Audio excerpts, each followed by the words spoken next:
In the 1950s, moving goods around the United States was bloody expensive. Half of all costs were incurred within just 20 miles of the port. It could take 10 days just to load a ship, and your cargo might sit on a dock for a month before that. Industry accepted this as the cost of doing business. But one man sat in his truck waiting days to unload, smoking in his head off I suspect, looked at that chaos and thought differently. He saw a system held hostage by the ports, the unions, the shipping lines. His solution wasn't a better crane or more dockers or longshoremen if you prefer. It was a box. But if the box, containers, was so obviously better, why did it take decades? Containerization wasn't just a neat way to package goods. It was a weapon that could force everyone else to change. This is how a trucker broke a system everyone else had accepted and quietly rebuilt the world. To understand why the container was a weapon, you first need to understand what it was attacking. Before the box, shipping was break bulk, and break bulk was chaos. At the factory, goods were loaded piece by piece onto a truck. At the port, each piece was unloaded separately, recorded on a tally sheet by hand and carried into the transit shed.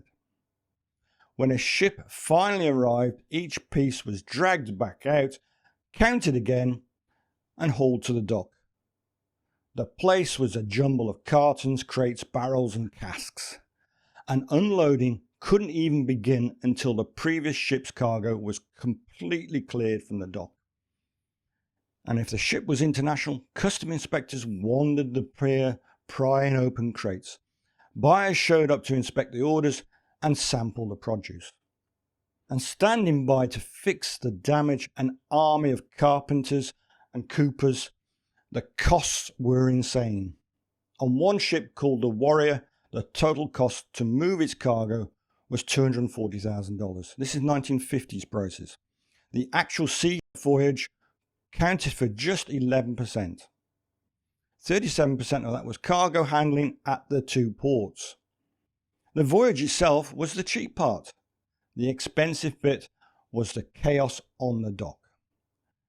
Then there was a theft in Portland. Small items went missing for personal use, a radio, a bottle of bourbon there. In New York, it was organised crime. One shipping line discovered that even 60-kilo bags of coffee were being stolen. And the checkers meant to stop it all, yeah, they were in on it too. And what about the human cost? In the Irish Sea area, half of all dockers were injured on the job in a single year, and 1 in 6 ended up in hospital. New York reported over 2,200 serious accidents in 1950 alone. And between 1950 and 1956, despite all this chaos, this theft, all this injury, productivity actually fell. It took longer to move the cargo at the end of that period than at the beginning. So if the system was this broken, why didn't the shipping industry fix it? Because the people running it love ships. They love the salt air, the romance of the sea, and the well-oiled luncheons at Manhattan clubs, yes. What they didn't love was change. Their routes were protected by government policy.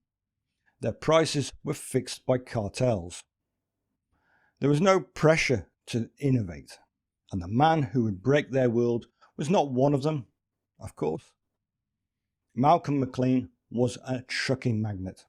He didn't care about ships, he cared about moving cargo. His insight was simple but radical. The shipping industry should be in the business of moving goods, not sailing boats and nice cigars at lunch. McLean didn't invent the container. What he understood was that the box was useless without the system around it. And when he finally proved it, the numbers were absurd. On the first voyage in 1956, loading loose cargo cost nearly $6 a ton. Loading containers? Just 16 cents. Yes, 16 cents. The romance of the sea had just met the reality of the bottom line.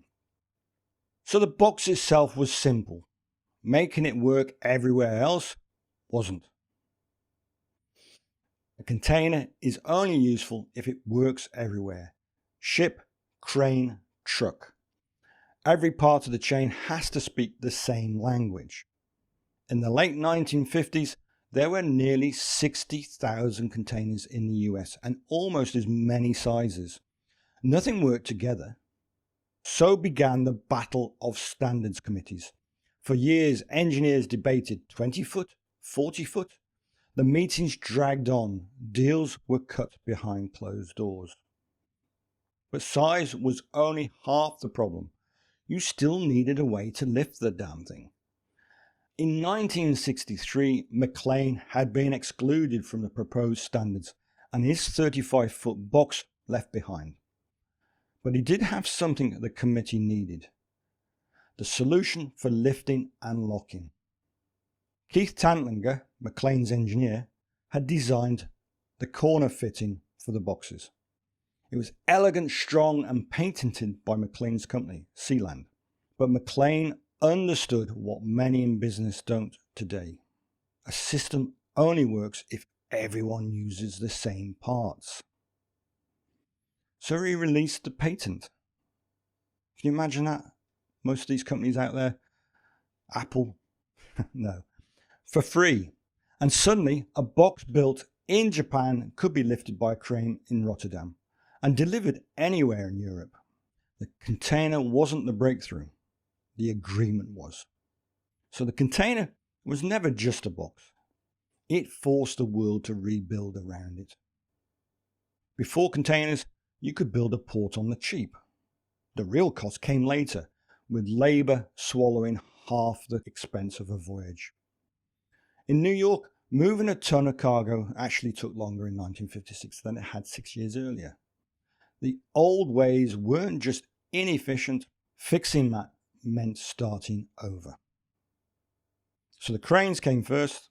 Early shipboard rigs could lift a container, but they couldn't set it down where it needed to go.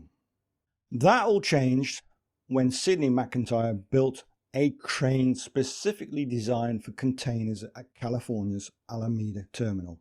I hope I'm saying that right. He built it from scratch in just 90 days, and he never worked on ships before.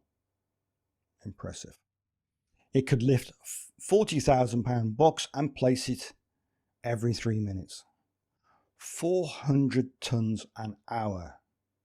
What had taken 10 men with winches now took 1 man with a machine. But this created a standoff. Of course, shipping lines needed container berths. Ports needed container ships. Catch-22.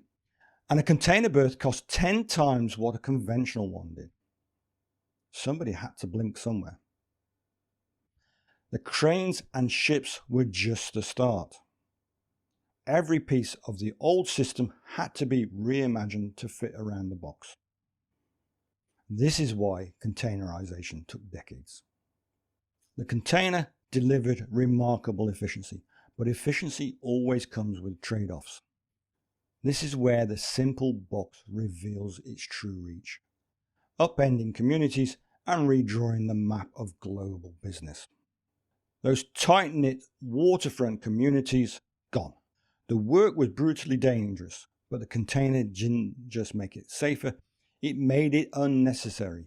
Thousands of livelihoods just gone, erased. Cities that had lived by the sea for generations now, New York, Liverpool, just watch their waterfronts wither almost overnight.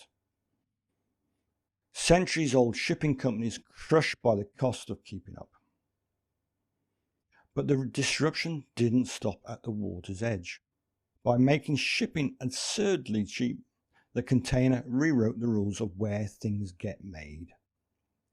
Distance no longer protected high-cost producers. Being close to your customers no longer mattered. You could just go over there. As transport costs plummeted, manufacturing fled from the high-wage countries to the low-wage ones. Towns far from major cities could suddenly compete, offering cheap land and lower pay. A factory worker in Shenzhen now set an invisible ceiling on what a factory in Cleveland could earn. In the 10 years after containers began crossing oceans, trade in manufacturing goods grew more than twice as fast as production, 2.5 times faster than the global economy itself. The box didn't just cut freight costs, it cut time.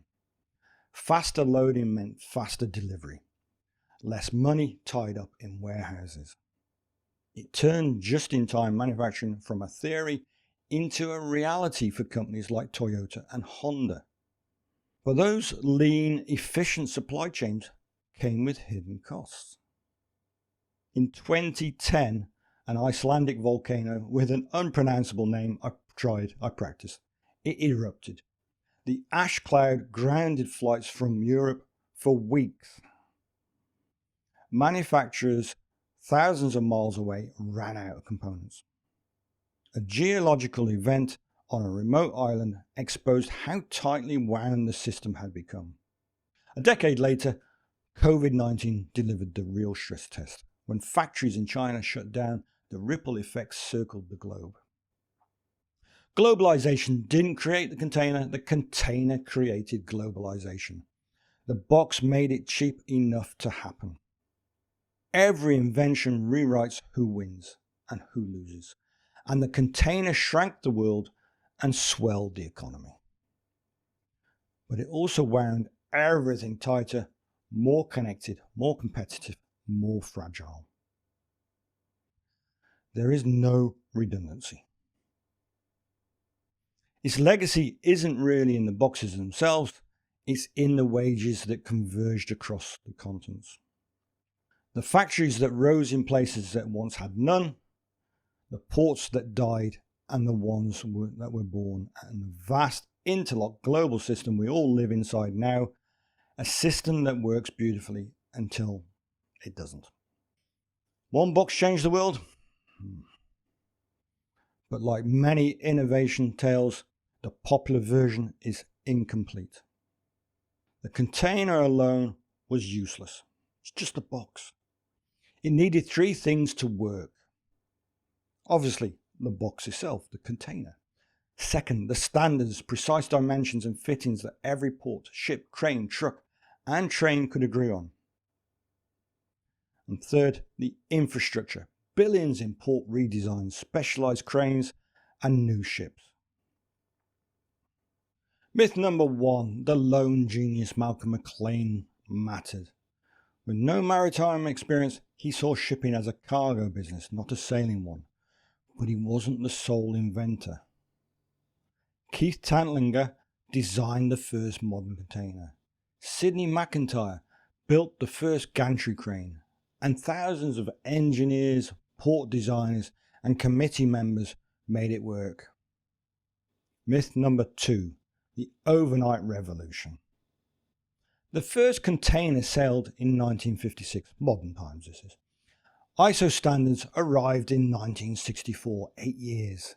International expansion didn't accelerate until 1965-66. Why do these myths stick? Simple stories sell. Hero inventor.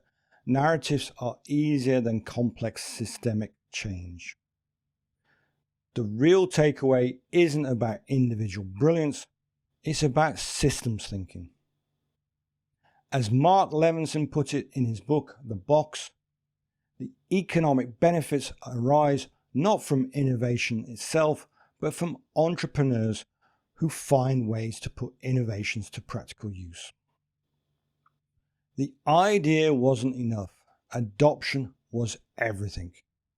Network effects mattered until firms learned to exploit what the container made possible. Its benefits just stayed locked away. It's a classic chicken and egg. You need containers to justify the infrastructure, but infrastructure to use the containers. Popular histories compress time and simplify cause and effect. They spotlight individuals and ignore systems. The reality was messy, contentious and slow. Even something as simple as a steel corner fitting took years of argument to standardize. The visible box today hides decades of invisible work. McLean understood this.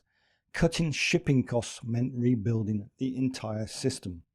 Ports, ships, cranes, storage trucks, trains, even how factories pack their goods. So why does getting this right matter? Because bad innovation stories create bad models. They send us hunting for hero inventors instead of building collaborative systems. They make us expect instant revolution instead of planning for gradual change. The real story is one that was standardized, infrastructure enabled, and system-wide. And that story is much more interesting and more useful than any myth. The container didn't change the world on its own, but it was the catalyst for demographic, economic, and political shifts still rippling across the globe. So what can modern innovators learn from 1950s shipping container? Think EV charging standards, think Bluetooth. Same coordination problem. McLean's core insight was deceptively simple. The shipping industry wasn't in the business of sailing ships. It was in the business of moving cargo. So what's the first lesson? Well, see the whole game, not just your move. The box by itself was worthless. It needed three things. Obviously, the box itself, the object, the standardized interface, and the compatible infrastructure. Sound familiar? It's the same challenge we face with APIs, file formats, and network protocols today. Here's the uncomfortable truth. Even simple things like the steel corner fitting that lets any crane grab any box took years of bitter argument to settle. The hard part isn't inventing, it's agreeing. And this is where McLean made the choice that most innovators wouldn't. His company owned the patent on that corner fitting. It's an elegant solution and everybody wanted it. His 35-foot boxes had just been excluded from proposed standards. He had every reason to fight, and most would, to protect his advantage, to demand licensing fees. But he released the patent for free instead. Why? Well, because McLean understood something fundamental. A system only works if everyone uses the same parts. The end goal, a fully integrated global network, was worth way more than the glory of being the one who owned the piece. He chose the system over his own ego. Network effects did the rest. Yeah, for years nothing much happened, and then suddenly everything changed. Once firms figured out what the container made possible, the world shifted fast. It was the tipping point. You see the pattern everywhere today. USB, thank God, has killed off dozens of proprietary ports.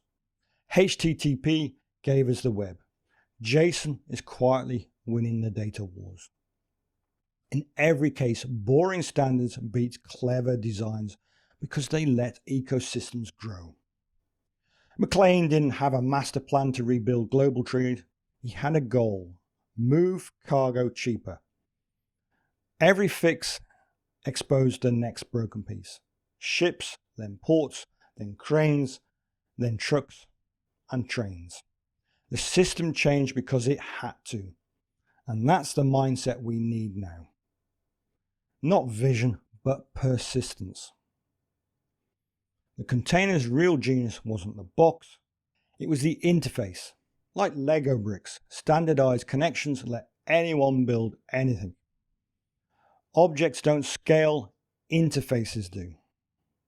The next world-changing innovation won't be a better object, it'll be a better interface. One that lets the entire system work together. So the question is, what system are you going to enable? Don't let current success blind you to systemic opportunities.